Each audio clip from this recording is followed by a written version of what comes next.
Hey there guys, this is Richard, your host with another marvelous video. Watching cartoon shows on weekend mornings was an unforgettable childhood ritual for many of us. And today, some years later, most 90s cartoons are still significant. There's something strangely soothing about reliving these childhood favorites, from the nostalgic theme music to unforgettable faces. Nostalgia certainly is therapeutic to the soul. And for many of us, 90s cartoons evoke that restless longing for the past. Unfortunately, time travel remains a sci-fi fantasy. Possesses it. The 1990s witnessed a flood of cartoons unlike anything else on primetime television. Cartoons in the 1990s were a mighty force to reckon with, from avant-garde innovation to a new age of adult cartoon TV series. Do you long for the more straightforward period when 90s cartoons controlled the airwaves? We've got your back. Here's Marvelous Video's exclusive list of the top 50 cartoons from the 90s. Before we go into our explanation, we have a very small request. If you like our content, please support us by subscribing to our channel. This is a small click for you, but for us, it means a lot. Thank you. Let's begin.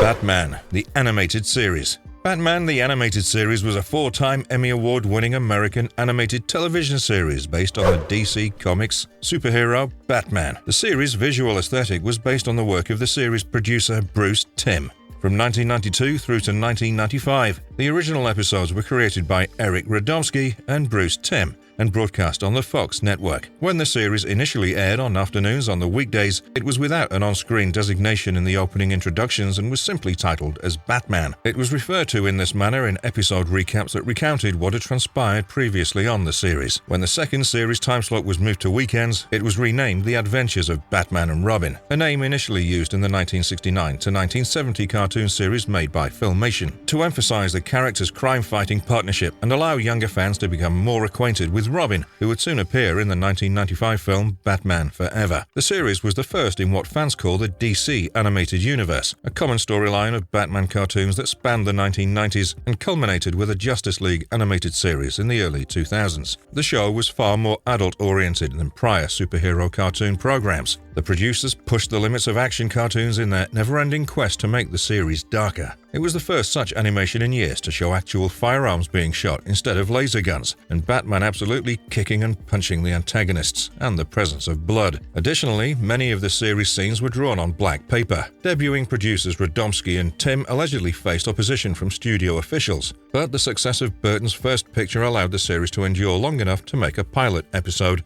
which Timm claims got a lot of people off their backs. SWAT Cats, the Radical Squadron. SWAT Cats, the Radical Squadron is a Hanna-Barbera and Turner Programmed Services animated television series developed by Yvonne Tremblay and Christian Tremblay. The series is set in the mythical metropolitan Mega Cat City, which is totally populated by anthropomorphic cats who look like humans and are known as Cats with a K. The show revolves around Jake Razor Clawson and Chance T-Bone Furlong, the main SWAT Cats, who are two vigilante pilots with a cutting-edge fighter plane and an arsenal of weapons. They battle different criminals in addition to Mega Cat City's militaristic police force, the Enforcers, throughout the series. The show had 2 seasons in total. Originally, most episodes of the show were preceded with a little prologue during which Razor would remark, "Today on SWAT Cats," followed by a quick action scene from that episode. Following most episodes, there used to be a short segment called Secret Files of SWAT Cats that provided information on the show's heroes and villains. From 1993 through 1995, the show aired on TBS's syndication block dubbed The Fantastic World of Hanna-Barbera. Robert Alvarez directed each episode of the series. Lance Falk and Glenn Leopold wrote the majority of the series. There were 25 completed episodes, 1 special episode including a briefing on the SWAT Cats and all of their missions and gadgets, 3 incomplete episodes, and 2 episodes still in the ideation stage. Later, the show ran on Boomerang and Cartoon Network. Barry Gordon, who also played Donatello in the debut Teenage Mutant Ninja Turtles, provided the voice of Razor. The legendary Gary Owens provided the voice of Feral.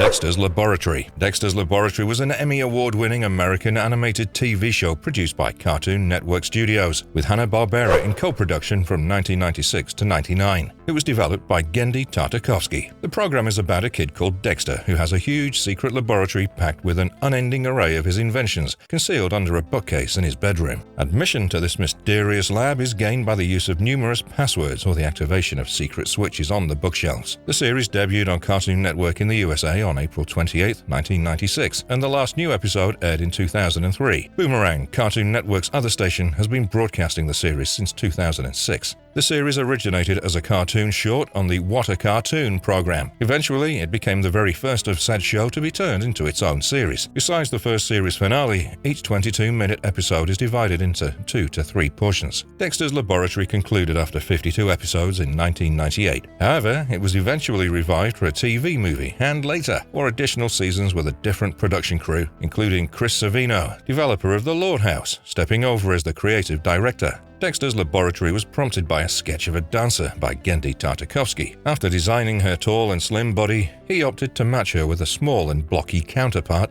Dexter. He then went on to direct his debut Dexter short in 1991. The show's humor stems in part from Dexter's fundamentally one-sided and fierce competition with his sister, in which Dexter, despite his brilliance, never wins, as well as from exaggerated stereotypes of his high intellect and social ineptitude. There's also a lot of bizarre and surreal comedy. Dexter also has a Russian accent, although his parents have distinct American accents.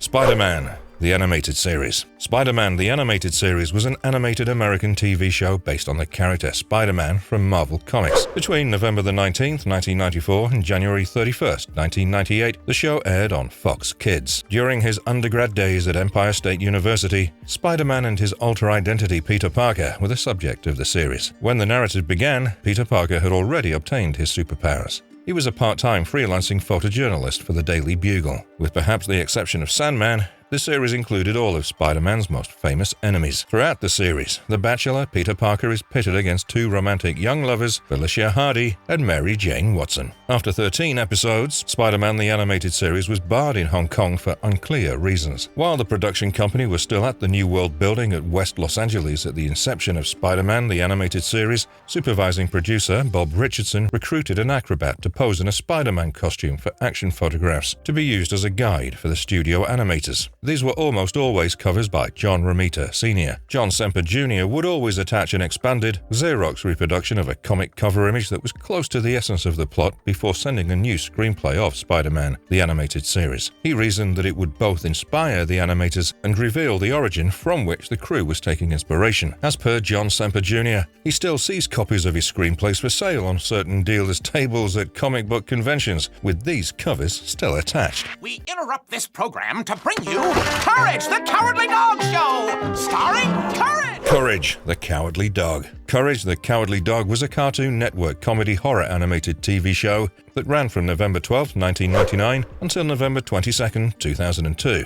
It lasted 4 seasons and had 52 episodes. Each episode lasted around 22 minutes and was divided into 2 halves unless it was a 2-part episode. The opening tune was also known as Courage, the Cowardly Dog, while the closing theme was an orchestral version of the opener. Its core narrative centered around Courage, a slightly anthropomorphic pink dog that lived with his owners, Muriel and Eustace Bagg, an old married farmer couple in the imaginary hamlet of Nowhere in Kansas. Courage and his masters were regularly dragged into unusual mishaps, which frequently involved the paranormal and other antagonists. The program is recognized for its strange story twists and weird, even disturbing comedy. The show included aspects of humor, horror, science fiction, and drama. The Chicken from Outer Space was inspired by a clip on Cartoon Network's animated showcase series, What a Cartoon, developed by Hanna-Barbera chairman Fred Seibert. This series came back to Cartoon Network in reruns on the restored block-dubbed Cartoon Planet on April 20, 2012. Between November 6, 2014 and December 25, 2015, the series was also shown on Boomerang. During October 2018, Dilworth stated on Facebook that he was in talks with Boomerang about a prelude to the series. Later in the month, Dilworth revealed on Facebook that work on a prospective Courage prequel titled Before Courage on Boomerang would begin. However, when questioned about the project in May 2020, Dilworth answered that it was being turned into something else. Dilworth disclosed in January 2022 that the project had actually been dropped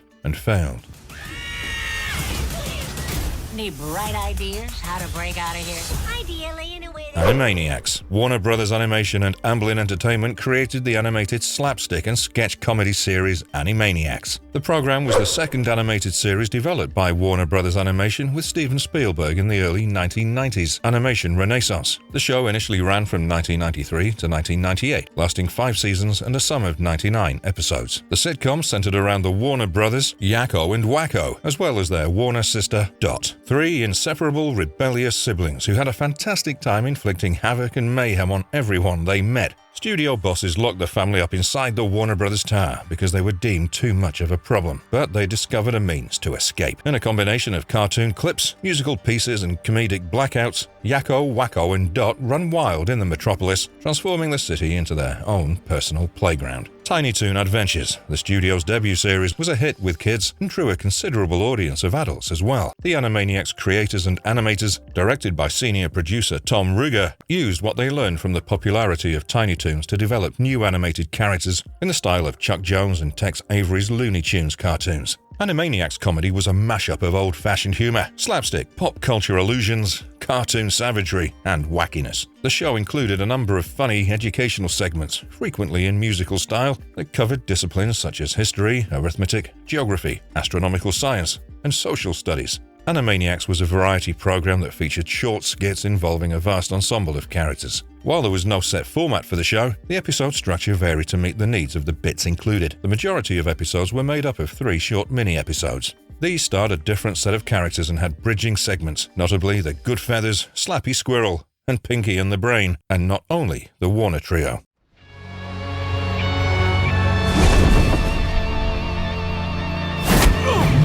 Batman Beyond. Batman Beyond was an American animated TV show made by the Warner Brothers television network. It was also called Batman of the Future in certain places. Batman Beyond is a post-apocalyptic continuation of the new Batman Adventures that was cancelled in favor of a more youthful Batman. Set during the year 2019, the series depicts an aged Batman who is having growing difficulties dealing with villains he previously easily defeated. His comrades, like Alfred Pennyworth, have died of natural reasons, while his companions have grown up and departed or had fallouts with Bruce upon retiring from their alter egos. As a result, Bruce Wayne resolves to abandon the Batman character, as well as superhero fighting in general, for good. Terry McGinnis, who was born on 18th of August 2023, is a 16-year-old athlete and repentant rebel with a deeply established sense of his own justice. Terry finds the Batcave's entrance and soon returns to take the Batsuit and avenge his father's death. As corruption and crime resurface in Gotham, Bruce eventually relinquishes the role of Batman to Terry. Batman Beyond premiered on the 10th of January 1999 and ran for 52 episodes until December 18th, 2001. Batman Beyond: Return of the Joker was produced as a direct-to-video film. However, plans for a sequel and another season were scrapped in favor of a Justice League cartoon series. The Zeta Project was a brief spin-off.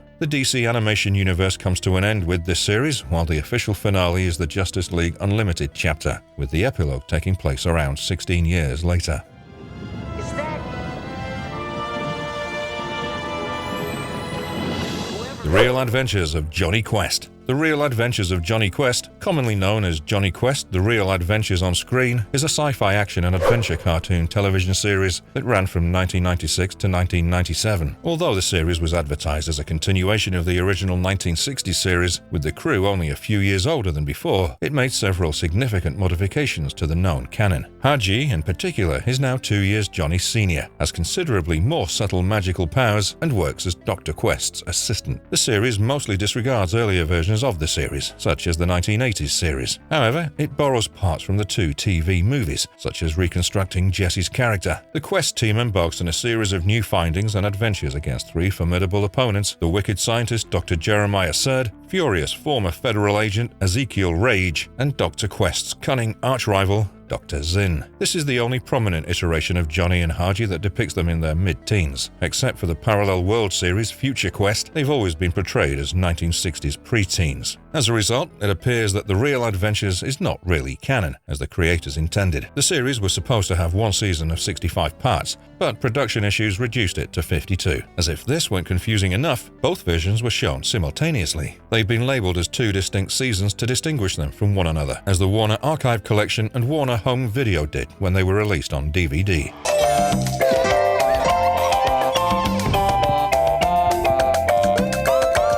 Rugrats. Rugrats was a Nickelodeon animated television series produced by Paul Germain, Gabor Supo, and Arlene Klasky. The show debuted on August 11, 1991 and ran until May 22, 1994, when it was cancelled. It was again reintroduced on May 9, 1997, following 2 Jewish holiday specials. It lasted for a lengthier duration until its final episode on August 1, 2004. The show concentrates on the small infants and their daily lives, with everyday life occurrences transformed into exploits in the little infants' imaginations. It aired on Nickelodeon and was the longest-running show until SpongeBob SquarePants surpassed it. Since its inception in 2011, it's been shown on Nick Rewind, previously known as the 90's Are All That, Nick Splat, and The Splat. Nicktoons occasionally broadcast reruns. Rugrats appeared for the last time on the Nick Rewind series on January 10, 2022, and the block was cancelled on January 31, 2022. When the program was renewed, the narrative was drastically altered from the classic, and a new character was added in 1998. Following the release of the Rugrats movie, during which Tommy's younger brother Dill is introduced, he was quickly included as a character in the show. Dill is a 4-month-old infant who can't communicate with anyone. Kimmy was later included as a character when Rugrats in Paris the film came out in 2000. She's Chucky's stepsister, and subsequently, after they were adopted, his legitimate sister. Due to the character's success, a handful of Rugrats movies were developed, which featured the characters on hour-long adventures. The first Rugrats film was simply named the Rugrats Movie. Because the Rugrats series was so successful, the Rugrats team decided to develop various video games based on it, in which you could play as the show's key characters.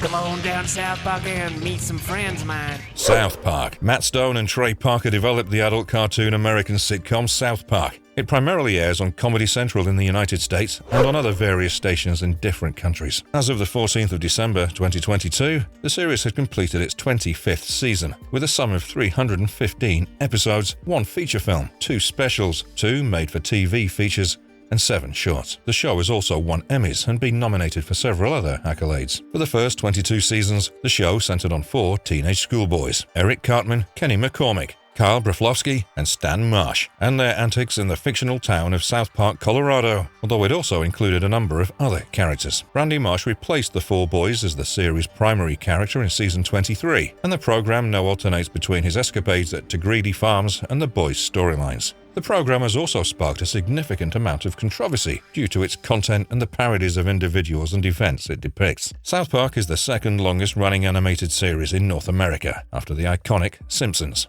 The program also contains a handful of recurrent characters that don't appear frequently. These are often biblical figures such as God, Jesus, and Satan. Saddam Hussein is also a character, yet some are wholly unique, like Towelie, the Speaking Towel, and Terrence and Phillip, a Canadian comedic pair. The program has sparked a variety of debates worldwide, not only in the United States. Australia objected when the episode titled Hell on Earth 2006 featured Steve Irwin, after he died recently at Satan's Halloween party and had a stingray sticking out of his chest. In the episode titled Stanley's Cup, the program responded by ridiculing the death.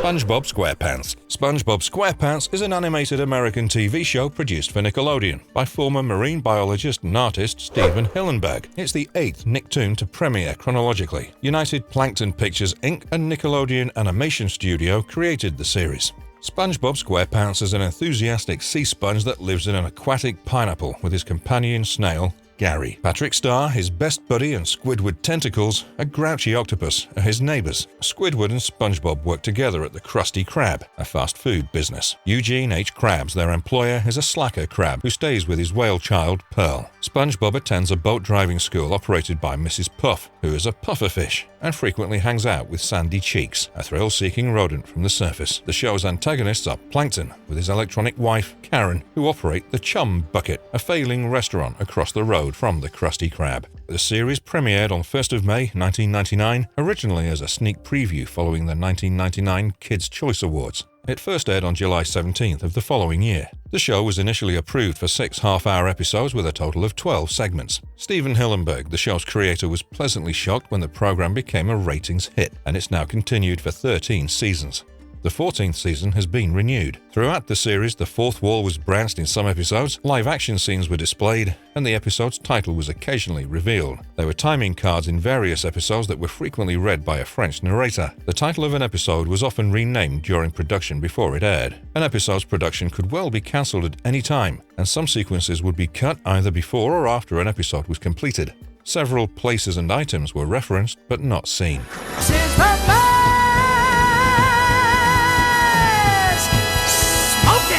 The Mask animated series. The Mask, the animated series, was a 1994 cartoon based on the film The Mask. The animation continues after the movie, although Stanley retains the mask instead of tossing it away. In a separate universe, mild-mannered, good-hearted bank clerk Stanley Ipkiss preserves the powerful and unpredictable mask of Loki in order to become his zany trickster alter ego, the Mask, and wield it for good. Stanley Ipkiss fights off the lawbreakers and supervillains who endanger his childhood home of Edge City, while dealing with his persona's erratic and out-of-control nature when causing mayhem with his grumpy landlady, an utterly stupid police force, pushy news reporters, and attempting to locate a girlfriend and a good position in his job. From August 12, 1995 until August 30, 1997, the show aired for 3 seasons and inspired its own short comic book series called Adventures of the Mask. 2 episodes of the show were written by John Arcudi, a former author of the original comics. There are numerous examples of the cartoon series' divergence from the original movie, such as Tina Carlisle's non-appearance, which makes Peggy Brandt the series' primary female character, possibly because the show's creators wanted Stanley Ipkiss to stay single, and his desire to find a girlfriend to evolve into a recurring theme for the series. The mask also functions during the daytime in the TV show, but only at night in the film. It's indicated that although it could function at any time, the mask just opted to toy with Stanley as he attempted to morph in the presence of Dr. Neumann. Finally, rather than his actor in the movie, Peter Reigert, Lieutenant Kellaway's look in the TV program matches his original appearance in the comic series.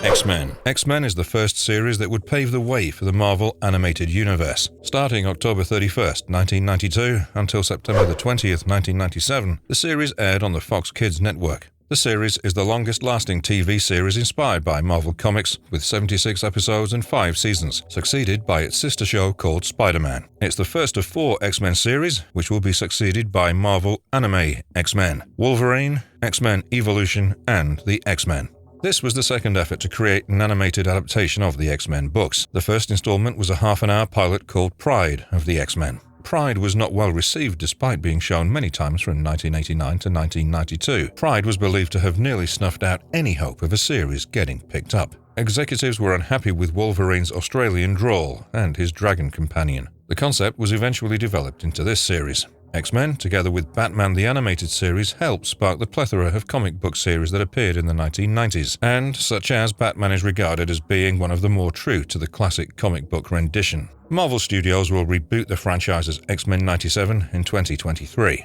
Loesch enlisted the help of Saban Entertainment's Haim Saban to create the show. However, they didn't have enough people to complete the whole series in-house as contracted, so they enlisted the assistance of Graz Entertainment. Despite the comic's different tones, everyone involved understood that the heroes needed to be treated seriously. This series was hard rock, whereas Batman the Animated Series was cool jazz, according to I Want to. Do the monkey with me! Come on! Hey there, baby! Johnny Bravo. Van Partable developed the American animated television series Johnny Bravo for Cartoon Network. Johnny Bravo, a muscular 20-something young guy with a pompadour haircut, an Elvis Presley-like intonation, and rapid motions, stars in the series. His selfish lone wolf charisma paired with a heedless, woman-chasing demeanor is well known. Plots usually revolve around him attempting to woo a woman or finding himself in an unusual circumstance. Throughout the series, he's frequently beaten up by the ladies he pursues, and he lacks knowledge in other areas. Bunny Bravo, his mum, Little Susie, Pops, Carl Kranizowicz, and others frequently accompany him. A typical episode in the first 3 seasons consisted of 2 6 to 7 minute portions with quick transitional humor in between. Except for the jokes from season 1, which were changed once the series was reworked for seasons 2 and 3 under the direction of Kirk Tingblad and Gary Hartle, said interstitials were frequently reused between seasons. When the series was renewed for a 4th season, bringing back Van Partable, the time structure was reduced to 2 11-minute pieces, excluding special episodes. Until that season, each episode featured its own title card. An arrangement of the ending credits song plays without without any vocals of Johnny in specific linguistic dubs of the third and second seasons. Some of the writers and filmmakers from the first season went on to be renowned for their own ventures, such as Family Guy writer Seth MacFarlane and the Fairly Odd Parents director Butch Hartman. The show also received a 2009 short film in India and a 2011 made-for-TV film called Johnny Bravo Goes to Bollywood. The film has only been distributed in Europe despite having an English dub.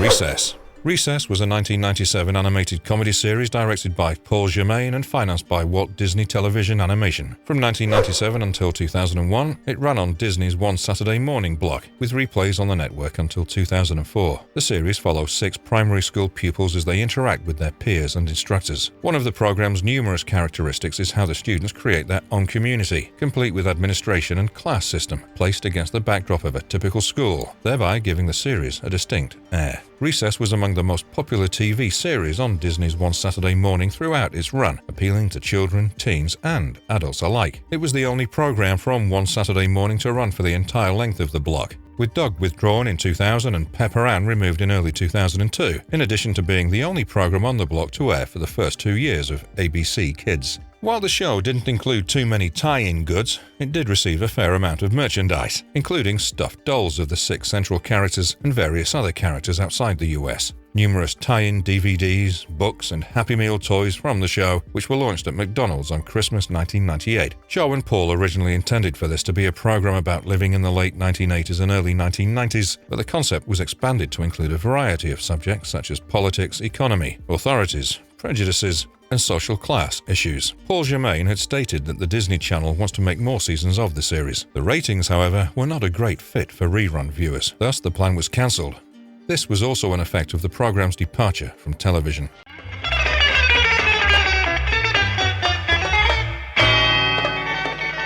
The Ren and Stimpy Show. The Ren and Stimpy Show, sometimes known simply as Ren and Stimpy, was a Canadian-born animated television series created by animator John Kricfalusi. The show debuted on Nickelodeon on August 11, 1991, as part of the Nicktoons block, alongside Rugrats and Doug, Ren Hoek, a neurotic dog, and Stimpson J. Cat Stimpy, a friendly moronic cat, star in the sitcom. The show aired on the network for 5 seasons. On MTV, MTV2, and Nickelodeon, the show was classified TV Y7, while unedited Spike TV repeats were rated TV PG. It has a TVG rating on the Splat by Teen Nick as of 2012. Throughout and after its run, the program got rave reviews and acquired a cult following. Some reviewers credit it with paving the way for sarcastic animated series like Beavis and Butthead and South Park, as well as influencing television animation. The Ren and Stimpy Show was controversial throughout its existence due to its off-color comedy, sexual innuendos, and violence, all of which led to the production staff's clashes with Nickelodeon Standards and Practices Division. According to Wikipedia, The Simpsons creator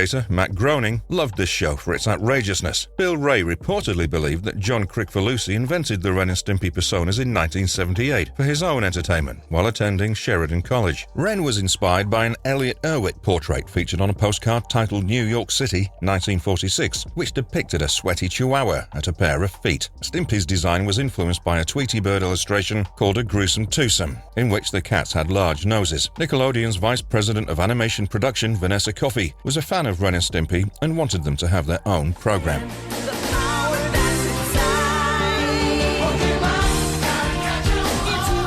Pokemon. Pokemon the series is an ongoing animated series that chronicles the adventures of Ash Ketchum and his companions. Ash has been the main character since the first episode, proclaiming his desire to become a Pokemon master to everyone he encounters. Though he started out as a Pokemon trainer to defeat his competitor Gary Oak, the numerous Pokemon Ash has encountered along the way have shown him what it means to be a Pokemon master. Ash was handed the sole Pokemon Oak had left, a Pikachu who did not love being contained in his Pokeball. It was from that point Ash learned to regard his Pokemon as partners, winning Pikachu's confidence by protecting him from a swarm of Spearow he irritated. OLM Inc. from Japan produces the series. On April 1, 1997, it debuted on TV Tokyo in Japan, and it was then dubbed in English for US and worldwide TV by 4Kids Entertainment, till Season 8, since when the dub was passed to TPCI. Except perhaps Seasons 1 to 6, which were separated and televised by 52 episode parts, the anime is separated into series and plot arcs, which are subsequently translated into seasons. They are then split and broadcasted in accordance with the English opener of each episode. Pokemon was the 4th longest running animated series series in 2010 after only The Simpsons, Arthur, and South Park. The series was placed 73rd in Channel 4's poll of the 100 greatest kids TV shows in 2005. The franchise also had a multitude of spin-off series and films that aren't included in the actual count of episodes. Because it's modeled on the Pokemon series of games, the animated series covers a lot of the same ground, including badges, gym leaders, locales, and Pokemon fights. Normal abilities, Bertha, Beatrice, and Betty. Powerpuff Girls. The Powerpuff Girls was an Emmy Award-winning American animated TV show about 3 superpowered young girls and their numerous battles against wicked opponents. Blossom, Bubbles, and Buttercup, 3 kindergarten-age sisters with superpowers, are the stars of Powerpuff Girls. A typical episode's premise is a hilarious take on classic superhero content, with the girls utilizing their powers to protect their town from different villains like petty criminals, car thieves, gangsters, crazy scientists, aliens, and enormous monsters, among others. Furthermore, the girls must cope with common concerns that young children have, such as bedwetting or reliance on a comfort blanket. There's frequently a strong influence from the 1950s, 60s, and 70s culture. This included bands like the Beatles and flicks like Star Wars. The show was created by cartoonist Craig McCracken and developed by Hanna-Barbera until 2001, when it was taken over by Cartoon Network Studios. The show is an action comedy that draws inspiration from both American superheroes and Japanese tokusatsu. The series served as the foundation for a whole media franchise, which included an anime, 3 CD albums, multiple video games, a slew of goods, and a feature movie. The series was also rebooted in 2016. A total of 78 half-hour episodes were aired across seasons and a self-titled film. Additionally, there was a Christmas special that premiered in 2003 and one that was never shown in the United States. There was also a planned episode called Deja Vu that was transformed into a Powerpuff Girls graphic novel adaptation instead.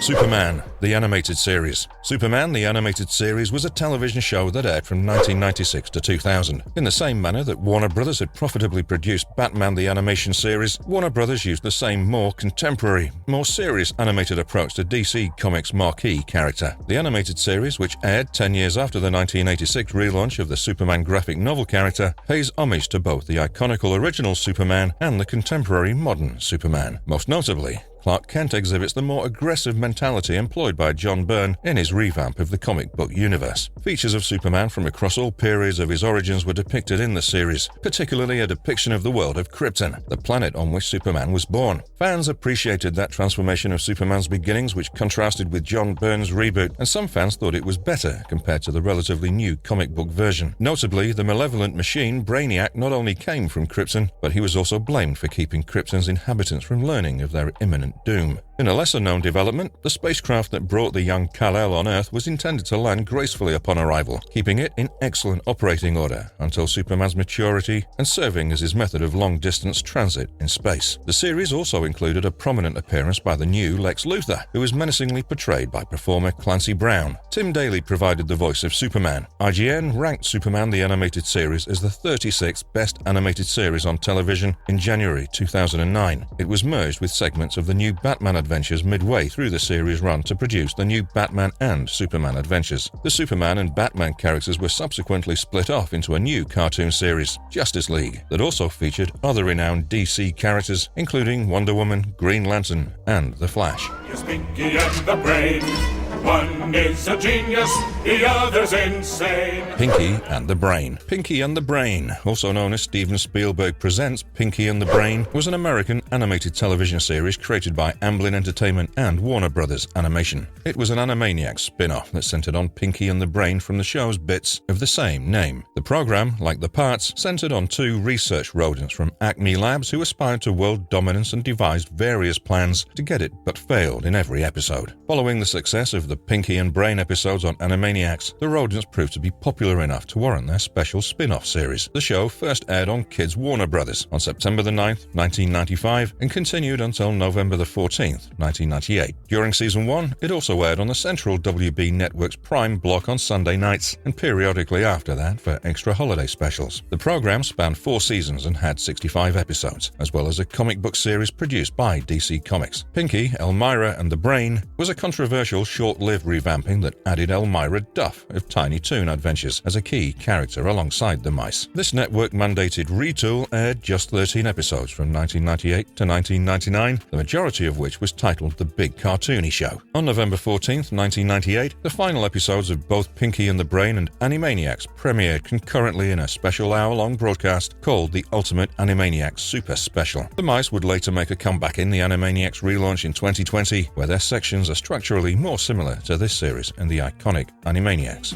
By your powers combined, I am Captain Planet! Captain Planet! Captain Planet and the Planeteers. Captain Planet and the Planeteers was a children's animated environmentalist television show created by Ted Turner and Robert Larkin III. It aired episodes between September 10, 1990 and December 5, 1992. The New Adventures of Captain Planet was a 3-season follow-up series. The spirit of Earth, Gaia, bestows magical rings to 5 youths in the program. When the energies of the 5 rings, Earth, Fire, Wind, Water, and Heart, are merged, Captain Planet, an ecological superhero, is summoned. Guy is from Asia, Kwame is from Africa, Linka is from the Soviet Union but moved to Eastern Europe following the collapse of the Soviet Union, Marty is from South America, and Wheeler is from North America. Captain Planet, although being off the airways for more than 2 decades, lives on in the thoughts of many real Planeteers as a sign of being a savior for planet Earth. The program received widespread praise for its coverage of difficult subjects like pollution, poaching, and deforestation, in addition to broader social themes such as substance abuse, HIV, AIDS, and bullying, in a way that informed, amused, and energized its young audience. Captain Planet, according to Pyle's original mythology, was meant to be more of an allegory for what is achievable when youngsters collaborate in order to resolve issues. The cartoon series wasn't about summoning a messiah, it was all about encouraging kids to utilize their own strengths. Tom and Jerry. Tom and Jerry Kids, commonly known as Tom and Jerry Kid Show, was a Turner Entertainment and Hanna-Barbera animated television series. The show debuted on Fox Kids on September 8, 1990, and aired starting 4th of December 1993 with 90 episodes. Reruns of the show aired on Cartoon Network and Boomerang. Tom and Jerry are played by 2 child actors in Tom and Jerry Kids. They're considerably more faithful to the Hanna-Barbera-style Tom and Jerry cartoons than the 2 previous Tom and Jerry programs, while still being less violent as compared to the original production shorts. Jerry wears the very same red bow tie he had in the Tom and Jerry Show from 1975 in the series. Ripple and Droopy went on to feature in Droopy, Master Detective, a short-lived spin-off. It was the very first Tom and Jerry TV series in which MGM was not engaged because Turner Entertainment purchased most of MGM's pre-1986 movies, TV shows, and cartoons in 1986. This is also the only occasion in history that Tyke talks. Miss Vavoom, the first female character in a Tom and Jerry televised animation, appears in this episode. It's conceivable that Red's sensuous qualities and seductive demeanor prompted her to be banned by the television code due to being too provocative at the time, causing her to be omitted from both of the Tom and Jerry spin-offs.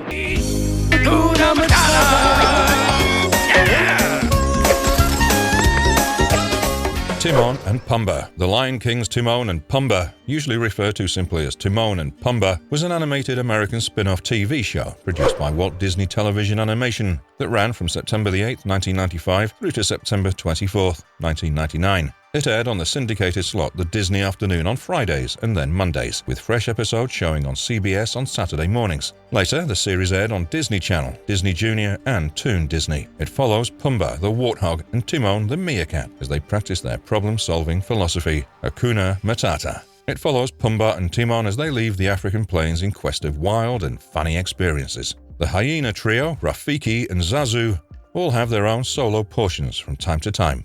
The series has 85 episodes. This made Timon and Pumba among the handful of Disney animated programs to have more than 65 episodes at the time.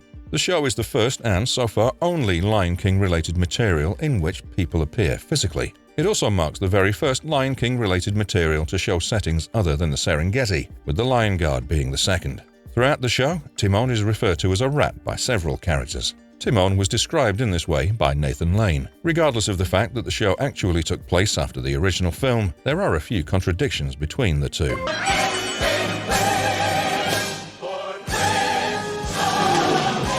Aladdin. Aladdin was a Walt Disney television series that ran from 1994 to 95 and continued the Aladdin plot between the films The Return of Jafar and Aladdin and the King of Thieves. It featured 86 episodes over 3 seasons, and all of the original characters gave voices for the central characters. Jafar appears once in a Hercules the Animated Series crossover episode. The series resumed with Aladdin currently living on the sidewalks of Agrabah and still committed to the lovely and spirited Princess Jasmine. Al and Jasmine go on several perilous encounters with sorcerers, monsters, robbers, and others. The show set a precedent for numerous subsequent Disney shows when it debuted jointly on Saturday mornings and as one of the televised weekday Disney afternoons. Many of the actors from the films provided the voices for their television equivalents, with Dan Castellaneta standing in for the deceased Robin Williams as the genie character, as he did in The Return of Jafar. In the late 1990s, the Disney Channel ran the series once again until it was replaced by its pre-teen lineup. Toon Disney showed the reruns from 1998 to 2004, when they were replaced by Jetix programming. The show gained popularity among Arabic-speaking audiences after it premiered on Disney Channel in 1997, dubbed in Arabic, and later reruns were shown on MBC3. Because all of the characters were portrayed by Egyptian performers, Egyptian Arabic was employed. The series finale is succeeded by Aladdin and the King of Thieves, the third and final film in the series.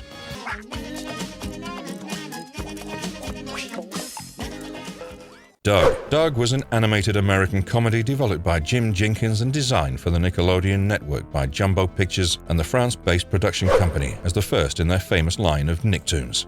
It revolves around the titular character, grade schooler and chronicler Doug Funny, his pet dog Porkchop, with his best pals Patty Mayonnaise and Skeeter Valentine. The story revolves around Doug Funny, an 11-and-a-half-year-old sixth grader who came to Bluffington with his family from Bloatsburg. In the premiere episode, Doug Funny and his parents relocate to Bluffington after leaving their previous home in Bloatsburg. With this, his new journey in a new town starts. He also meets Roger Klotz, the town bully, and Bibi Bluff, the wealthy girl. On August 11, 1991, Doug debuted on Nickelodeon alongside the other two original Nicktoons, Ren and Stimpy, and Rugrats. New episodes ran until January 2, 1994, with replays continuing until 2002. From 1996 through to 1999, Disney produced the series for one Saturday morning slot on ABC, which featured a theatrical film. Disney ordered fresh episodes of Doug to be made, renaming them brand spanking new Doug, and then subsequently Disney's Doug, which ran from 1996 to 1999. The Nickelodeon series covered 4 seasons with 13 episodes for each, for an original total of 52 episodes. Except for full-length specials, each show included 12-minute pieces. The Disney series had 3 more seasons, and all 65 episodes were full-length, which brought the total for the 2 shows to 7 seasons and 117 episodes.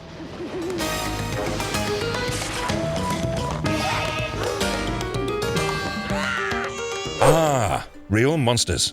Real Monsters was an animated American TV show produced by Klasky Supo, Inc. for the Nickelodeon network about adolescent monsters in training. The show aired for 4 seasons on Nickelodeon's primary cable channel in the United States. It was replayed on Nicktoons Network during the first 4 years of the channel's existence. Viacom acquired the Nickelodeon series for the first time. The show concentrates on 4 creatures in particular. Oblina, Crumb, and Ickis are little monsters that attend a monster institute beneath a city dump to study how to terrorize people. Grumble is the institute's headmaster. He is a tall, green-blue creature with twin tufts of hair on top, a beard, and a tail. He wears a buckle and a red shoe on each of his 4 feet, as voiced by Greg Berger. He's dressed in a thick collared coat and dark spectacles. Many episodes concentrate around the 3 young creatures going up to the ground above in order to execute scares for Grumble as class projects. The monsters regularly encounter Simon the Monster Hunter, played by Jim Belushi, a human seeking to establish the existence of monsters. The show had the preliminary title Monsters before the actual title was picked, which extended over 5 years. The characters appeared in Rugrats episode 106, Ghost Story, in 1999. Previously, David Eccles, who played Crumb, delivered the monster voice out from below Chucky's bed.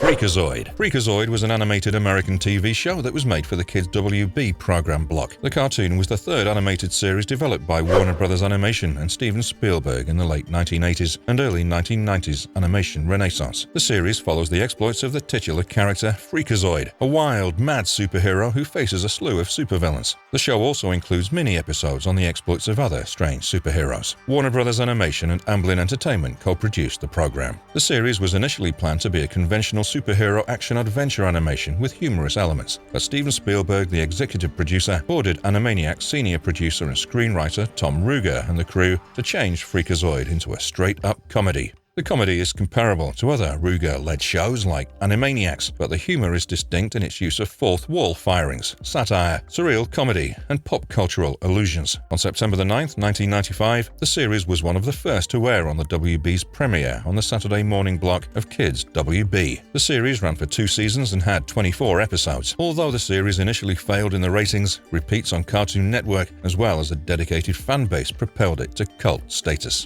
What a wonderful kind of day. Hey! Everybody that you meet has an original part.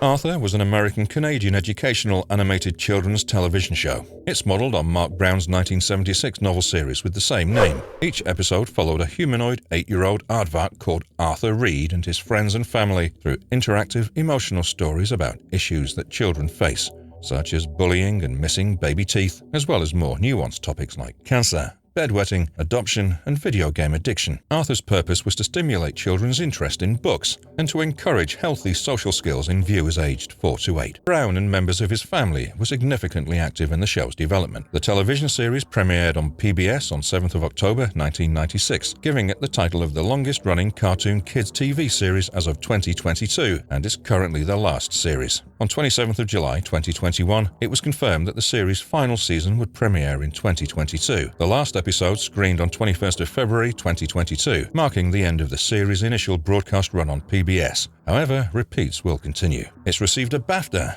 multiple Emmys, as well as the George Foster Peabody Award of Excellence in Broadcasting. Beginning in 1997, Arthur was the first regular TV show that provided video description support for the visually impaired. This is my stop. Got to get... Daria was a cartoon television series about Daria Morgendorfer, a bright, intellectual and sardonic high school student who began as a secondary character in the MTV animated comedy Beavis and Butthead. Daria is an intellectual outcast in Lawndale High School's world of popularity-obsessed youngsters. MTV produced the show, with Glenn Eichler serving as executive producer and primary writer for the entire length of the series. Ann D. Bernstein and Peggy Nickel were also key writers. These 3 writers wrote about half of the series' episodes. Daria would ultimately air in at least 30 nations other than the United States. It was the longest-running cartoon show in MTV history after 4 years and 10 months, overtaking the more-known Beavis and Butthead by a few months. From 3rd of March 1997 through to January the 21st, 2002, the show aired on MTV for 5 seasons. Glenn Eichler was offered the option of continuing the series for half of a 6th season, but he chose to discontinue it at the conclusion of the 5th. From idea to post-production, each half-hour episode was set to take 10 months to a year to complete. Glenn Eichler claims that all of the segments for a season had been basically produced and developed within the same time period. Karen Disher remarked that the show purposefully avoided unusual camera shots or animation elements in order to focus on the characters' faces.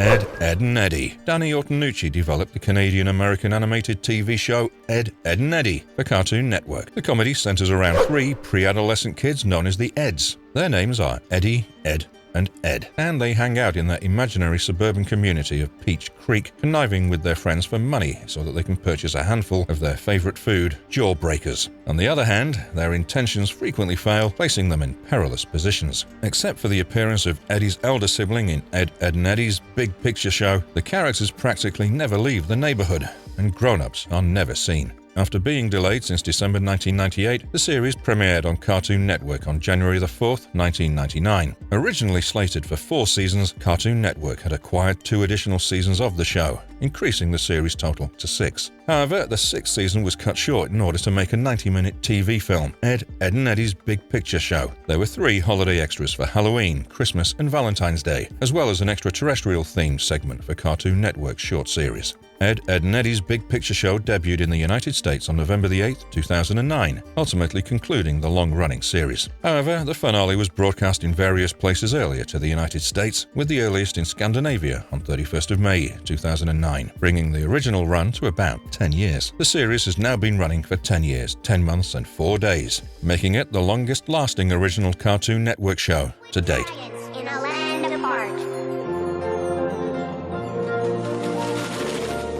Dragon Tales. Dragon Tales was an animated preschool-grade kids television program aimed towards children aged 3 to 6. The plot revolves around the exploits of human siblings Emmy and Max, as well as their dragon pals Cassie, Ord, Quetzal, Wheezy, and Zack. The show initially aired on PBS, starting September 6, 1999 to April 11, 2005, but reruns lasted till 31st of August 2010. In 2001, 2002, and 2003, the series was shortlisted for 3 Daytime Emmy Awards of Outstanding Children's Animated Program. However, it didn't win any of them. Jason Michas and Kathleen Barr were also nominated for Annie Awards in 2000 for their roles as Zack and Wheezy. Even after its discontinuation in 2005, Dragon Tales remained one of PBS Kids' more popular series. Several tie-in book publications were released over its career, some based on episodes of the television show and others not. Throughout the duration of the show, multiple retail products depicting the protagonists of Dragon Tales were publicly available for purchase, including a series of 6 distinct designs portraying scenes from the show that were displayed on Welch's jam jars. Other series-related items included stuffed toys for the majority of the main characters. Fans could play a number of tie-in games on the show's official website.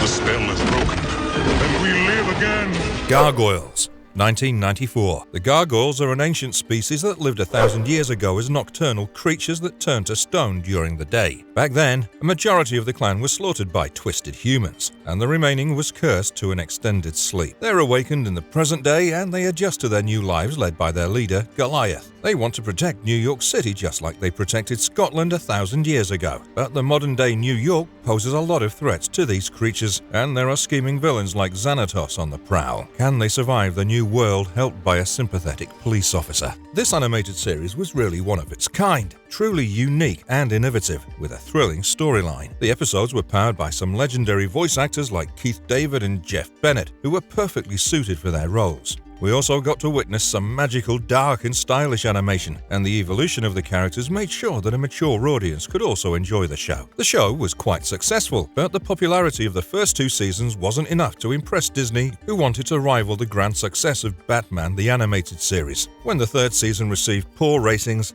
the show was finally cancelled, ending what could have been a remarkable run during the 90s.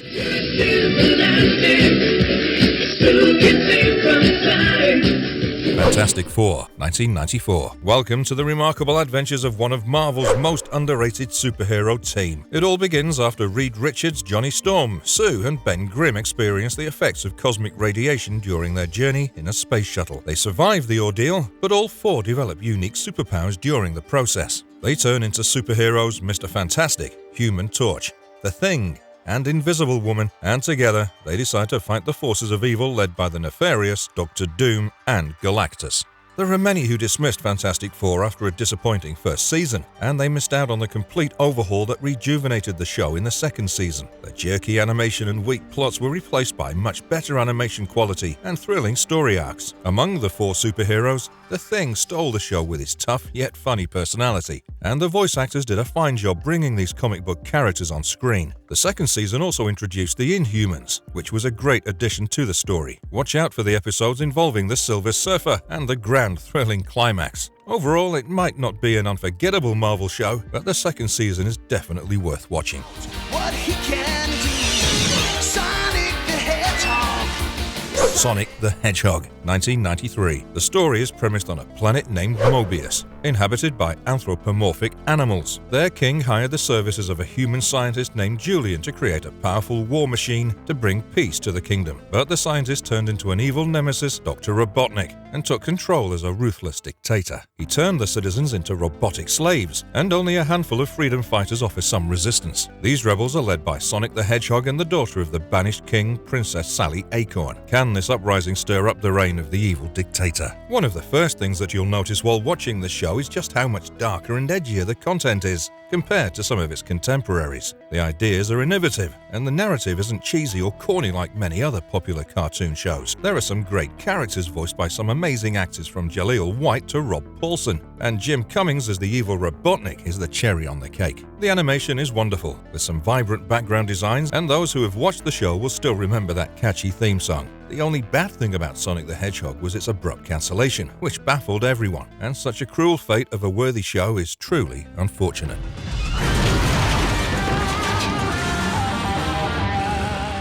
Transformers Beast Wars, 1996. The narrative picks up centuries after the Great Cybertronian Wars. A group of evil Predacons is chasing a group of heroic Maximals, and both their spaceships crash land on a planet with abundant energy resources. In order to protect themselves from the insane energy bursts, both the groups assume native animalistic forms. The Predacons intend to conquer the galaxy using the massive energy, and the Maximals must find a way to stop them while also trying to find a way back home. The Beast Wars are in motion, and both the Predacons and Maximals start to discover the strange mysteries of the planet. There's no denying the brilliance of the original 80s Transformers show, but there are certain areas where the 90s version improves even further. The introduction of CGI works in its favor, and the plot manages to connect in bits and pieces to the 80s cartoon. There's an abundance of unique characters, and the writing is easily one of the best in the entire franchise. It's quite an experience to watch these characters grow over the seasons, and the show strikes a fine balance between action, drama, and emotional elements. An excellent voice cast does justice to the vibrant characters, and the success of the show wouldn't have been possible without the efforts of Scott McNeil, Ian James Corlett, Gary Chalk, and others. This is a must-watch for every Transformers fan, and easily one of the best animated shows during the 90s.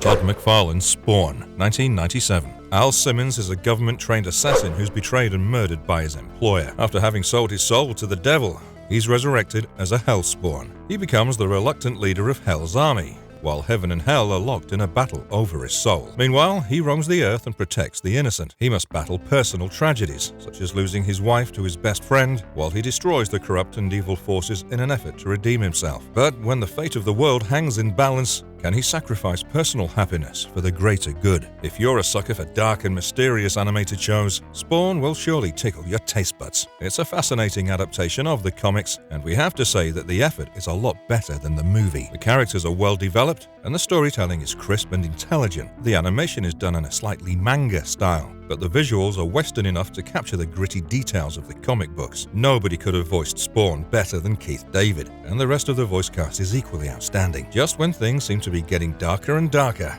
production ended before the 4th season, and Spawn got added to the long list of yet another show with great potential getting lost in the ratings battle.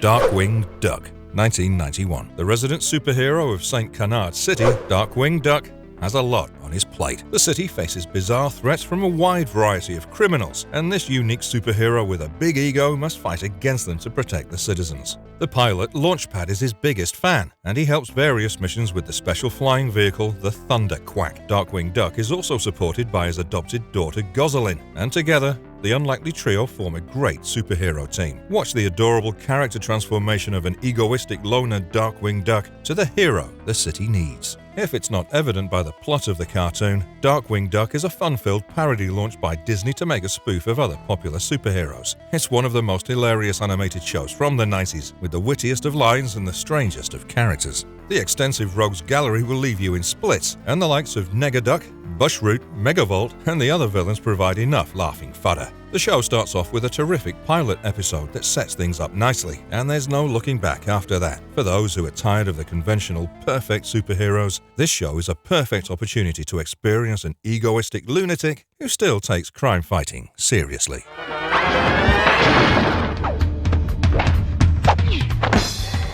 The Tick, 1994. Who said superheroes have to be flawless and intelligent? Welcome to the antics of the Tick and his sidekick Arthur, as they protect the city with their limited means. The blue-clad superhero Tick isn't the smartest man around, but he doesn't lack the spirit, and his sidekick is basically an accountant in a moth costume. Their partnership is soon challenged by a sinister villain who wishes to flood the entire city, and the dim-witted duo must find a way to stop the catastrophe. If Darkwing Duck showed the way, the Tick paved the path by stamping its authority on the genre of superhero spoofs. The narrative is ludicrous and over the top, but there's not a single dull moment to bore you. The Tick might be insanely strong and tough, but he lacks the brain, which makes for some hilarious issues. The Idea Men, mutant killer clowns, and a giant lava monster are some of the bizarre villains encountered by the crime-fighting duo, and the stories are not meant to be taken seriously. The humor in the show will entertain adults as well, and will never get tired of the satirical jokes and outrageous moments in the episodes. If you're craving some light-hearted guilty pleasure in a cartoon,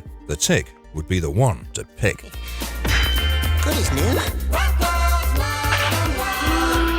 Rocco's Modern Life, 1992. Rocco is an Australian wallaby who's struggling to come to terms with his new life in the United States after immigrating to the country. He'd hoped for an idyllic life, but each day comes with its set of challenges. Rocco has to deal with the American way of life, his annoying neighbors, and life's issues in general. Luckily for him, he's not alone in his struggles, as he has his best friend Heifer to help him out. He also has a canine companion Spunky and a neurotic, easily upset friend Filbert. Rocco's Modern Life is all about his transition into the American life, with a daily dose of adventures. This animated series is hailed as one of Nicktoons' classics, and for a good reason. The simplicity of the plot is masked by the creativity of the script, and there's plenty of humor to keep you going. Rocco's Modern Life isn't really a kids show because there's a lot of adult humor and violence, but the writing by Stephen Hillenburg, who went on to create SpongeBob SquarePants, is not to be missed. To top it off, you have some great animation, catchy music, and some wacky characters to make things interesting. This underrated cult classic from Nickelodeon cartoon will be remembered for times to come for the abundance of unadulterated fun.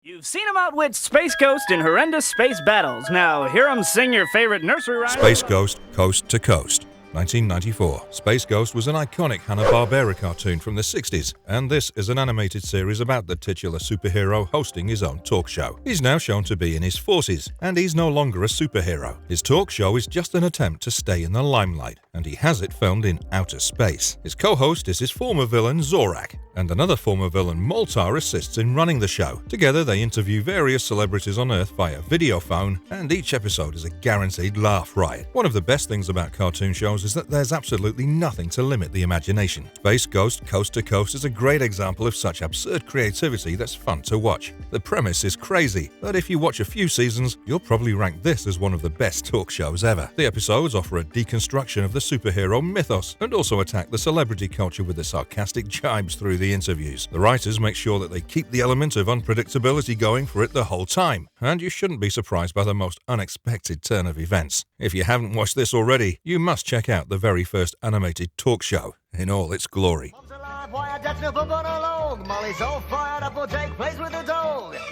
Tasmania, 1991. Every cartoon fan is familiar with the famous Looney Tunes character Taz, the Tasmanian Devil. Tasmania is premised in the fictional land of Tasmania, and Taz is the protagonist in every episode. His character has been made less vicious than the original version, but he's still feral, dirty, and permanently hungry. Taz lives with his extended family and friends, but there are also a few enemies to watch out for on this island. Capture his adventures through the lively episodes to get a taste of the golden era of cartoons and its iconic creations. Besides the nostalgia factor, one of the best things about Tasmania is its animation quality. The visuals are vibrant, colourful, and look so appealing that you'll wish you were there. The crisp, engaging storylines are filled with intelligent writing and slapstick comedy that you'll appreciate more as an adult than you did as a kid. The familiar Looney Tunes characters are fun to watch, and some of them are actually funnier than their original incarnation. The voice acting team involves some of the greatest talents of the era, and the likes of Jim Cummings, Rob Paulson, and Maurice LaMarche do not disappoint.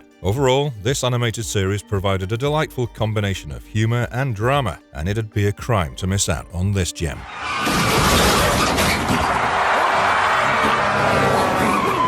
Beavis and Butthead, 1993. The simplest of premises can make for the most entertaining shows, and Beavis and Butthead is a great example of that. The story revolves around two teenage boys who are fans of heavy metal music. Everything in life for them has to be cool and fit into certain standards, and they are America's favorite culture critics. Every time they're bored, the teenagers are up to their idiotic antics, which often gets them in trouble. The episodes focus on their crazy adventures and their fun-filled commentary on life. In many ways, Beavis and Butthead signify a cultural era, and it's truly a memorable MTV classic. The humor isn't everyone's cup of tea, but if you take a liking, you'll be watching this show for a very long time. The skits are hilarious, and it's a thorough entertainer to watch two teens going through life obliviously. All they care about is drinking alcohol, smoking, and getting laid. Things that they consider to be cool. The titular protagonists are the heart of the show, and they're so clueless and stupid that you'll find them in the craziest of situations. The show paved the way for the likes of South Park to follow, and if you're craving for a few good laughs over intelligent jokes and silly situations, this would be the perfect cartoon to watch. I take no side. You're skating me. Aeon Flux, 1991. Aeon Flux tells the story of a badass secret agent who hails from the country of Monica. We don't get much of a backstory, but one thing is for certain. She's absolutely ruthless when it comes to her missions. This alluring secret agent specializes in assassinations, espionage, and acrobatics. And her sworn enemy, Trevor Goodchild, is also her lover in some story arcs. She's constantly trying to break into the city of Brainia, which is caught in a battle of ideological supremacy with Monica. In short, you're in for an adventure-filled journey of an enigmatic spy and her dramatic life. This mind-bending series not only pushed the conventional barriers of animated shows, but also stretched the limits of a narrative. The visual style used in this series is a work of art, and it captures the basics of sci-fi animation. The legendary Peter Chung believes that the purpose of animation is to create something that can't be done in live action, and he proved his point with this captivating series. The narrative doesn't take the typical battle of good versus evil into account, and instead you get to witness a fight of vague and strange motivations. This animated series was truly ahead of its time, and the disappointing live-action movie doesn't do justice to the brilliance of this show.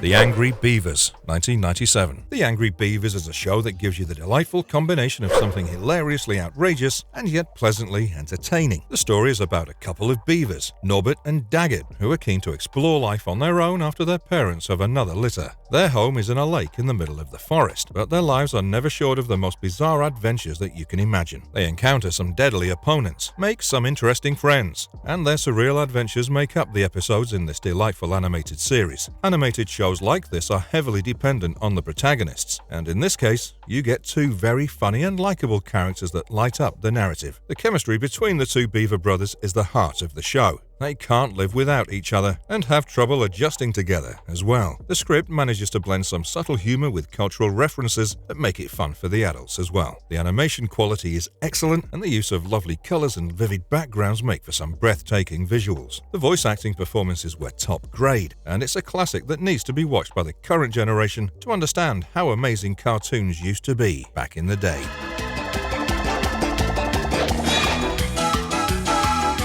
Bobby's World, 1990. Children and their imaginative minds can be a great fodder in fiction, and the concept has been used time and time again. In the long-running animated series Bobby's World, developed by renowned actor and comedian Howie Mandel, he utilizes the idea and creates a world of adventure and fun-filled activities. The episodes are all about the protagonist, Bobby Generic, who's a regular kid with a special imagination. His overactive imagination presents these crazy scenarios that he has to deal with, and as the viewer, you get the insight into how he perceives the world. It's an adorable animated series that captures everything that's great about the 90s. While the premise might seem simple enough, the storytelling is quite creative, and you get to witness some very interesting situations. Instead of probing at the problems of a boy of Bobby's age, the situations dealt with wild fantasies, and that's the beauty of the series. Howie Mandel himself provided the voice for Bobby, and other members of the cast also stepped in to bring the characters to life. Bobby's World also benefited from some beautiful animation, and if you have a taste for observational humor, you'll definitely appreciate the efforts that went into the script.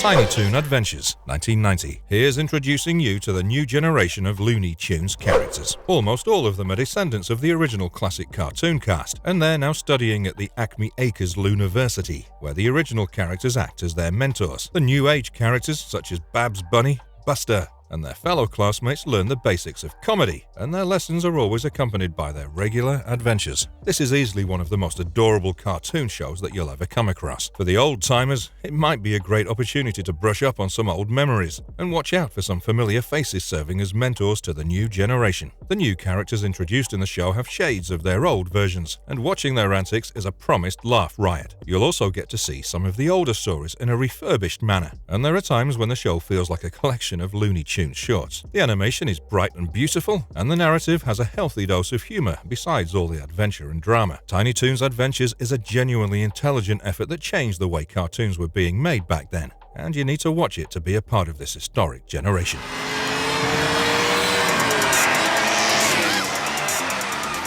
Hey Arnold, 1996. Arnold is a 9-year-old 4th grader who lives with his grandparents in a multiracial boarding house. The city resembles Brooklyn, New York, and his friends and neighbors comprise a dynamic, mixed culture. The show is all about the adventures of this jazz-loving kid who deals with the challenges of life along with his best friend Gerald. He faces the usual hardships as any other kid, annoying adults, bullies, and above all, getting caught in tricky situations. Sometimes we can't help but wonder how these simple animated shows enjoyed such a long run and popularity. The secret lies in the evergreen content that the writers kept pushing in, making for fun episodes that people never grew tired of. Hey Arnold plays in similar territories and boasts some subtle humor that keeps the episodes lively. There are some interesting characters in the mix of things, and Arnold's daily challenges are such that every kid will be familiar with them. The original storylines are great to watch, and what sticks out like a sore thumb is the difference in Arnold's voice in a few episodes. However, this is only a minor glitch in a terrific show, and Hey Arnold certainly ranks right up there among the best animated shows that the 90s had to offer.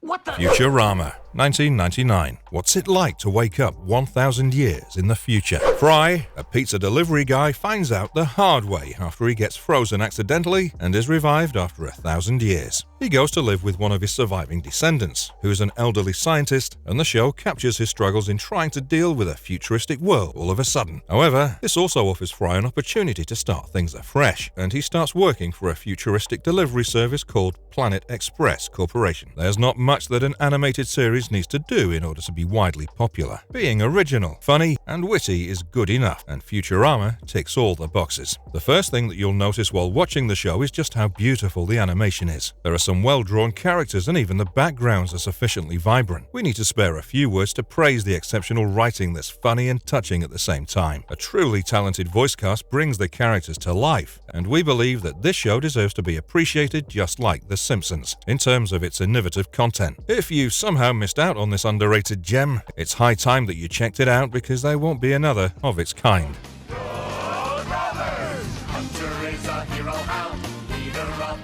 Road Rovers, 1996. A pack of dogs turn into superhounds and become the protectors of the galaxy. There simply can't be a better premise for a cartoon series. Road Rovers' biggest tragedy is that the show got cancelled after a solitary season, but it deserved so much more. The nail-biting adventures of these gallant canines will keep you on your toes as they fight the evil and protect the innocent as the galaxy's peacekeepers. Warner Brothers broke a few hearts when they randomly decided to cancel the show out of thin air. The original premise should have been given some time to flourish, and the story was just about getting started in the right direction. The narrative was hilarious, to say the least, and we got to witness some mesmerizing action during the brief run of the show. The best thing about the main characters was just how different they were, with each having a unique personality. They each had their distinct struggles, and they had to overcome the same for the greater good. You could also see this show as a fun parody of popular children's action-adventure shows, but either way, the brilliance of Road Rovers simply can't be questioned.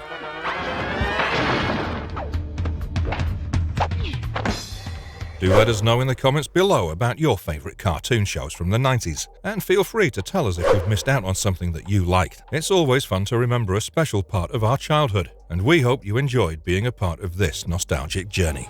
I take no side. You're skating the edge.